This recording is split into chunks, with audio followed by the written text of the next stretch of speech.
Hello everyone and welcome back to my channel. This is Cash Flow Stacy, and today we're going to be talking about how to pay off your credit cards. If you got a whole lot of credit cards, it's going to be really tough for you to create passive cash flow. So I know a lot of people out there who have unnecessary credit card debt. So we're going to attack the credit card situation today and show you some tips and tricks on how to pay it off quickly. Now stay tuned, watch the whole video because my best tip is at the end of the video. So you don't want to close this out until you get to step number 5.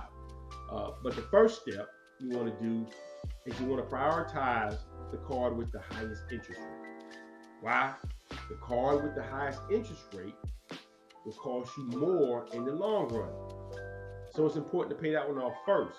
Credit card interest rates can range anywhere from 12% to 18%.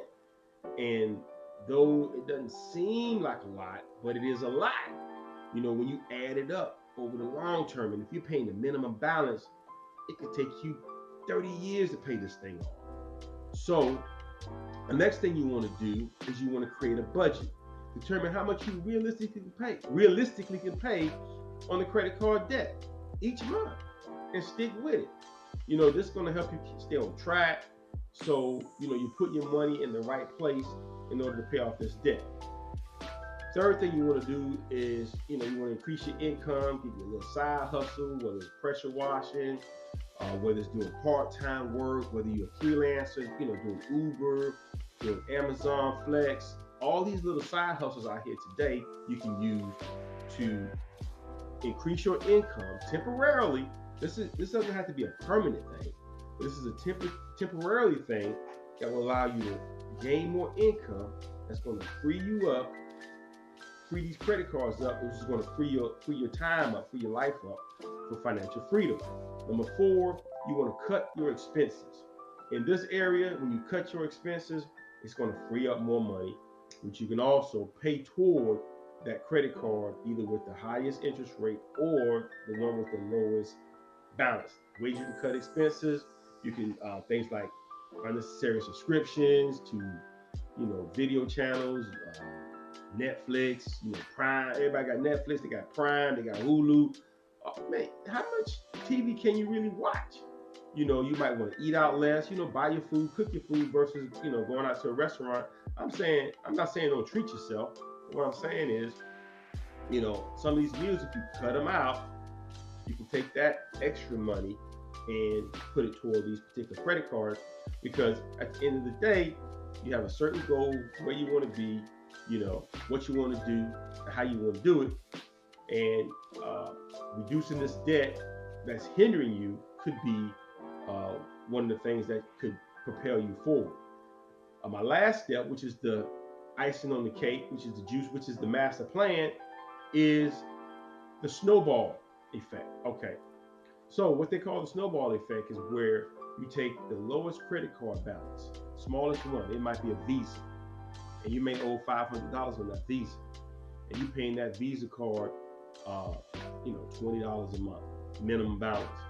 Well, what you want to do, all the other cards you have, you pay the minimum balance. This extra money you're making from these side hustles and this part-time work and this cutting expenses, you want to pack that on top of the Visa bill and pay it off. So now your snowball, instead of being this big, now it's this big. Now that the Visa card is paid off, you take the money you're paying the Visa and you put it toward the American Express bill. And now the snowball gets a little bigger. Once the American Express is paid off, now you attack the MasterCard bill, which is the third largest balance, using the money that you had from the Visa and the American Express. So basically, every time you pay off a credit card, your amount of payment increases to attack the next largest balance on the credit card. And if you continue to do that, eventually the ball will be this big, and you'll be able to wipe out those credit card debts one by one. Okay, so now, once all the debts are paid off, now you have this enormous snowball of cash that you can use to invest where? in real estate, in the stock market, and in business. And that's what we talk about on this channel: real estate, stock market, and business. And you invest in these particular avenues to increase passive cash flow. The next one is the avalanche method. Avalanche method, same concept, except instead of paying off the smallest balance first, you're paying off the cards with the highest interest. So same concept, just a little different. I personally use the one snowball effect, um, and it works great. You know, once you pay off all those cards, now you just basically just gave yourself a raise, because those credit cards are now gone, and you don't have to worry about them anymore. And you have all this income that you've been paying these credit cards are freed up. So you take those, you invest it for passive cash flow.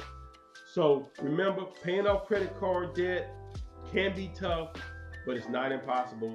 You follow these steps, you stick with it, it'll be a breeze. Hey, thanks for watching our channel. When we talk about real estate, stocks, business, financial literacy, make sure you go down in the description, click the link on how to build business credit through NAV. You know, it's like a secret that a lot of people don't know about, but it's really easy. They got the entire platform set up. Click the link, start building your business credit. This is Cashflow Stacy. I'm out. I'll see you in the next video.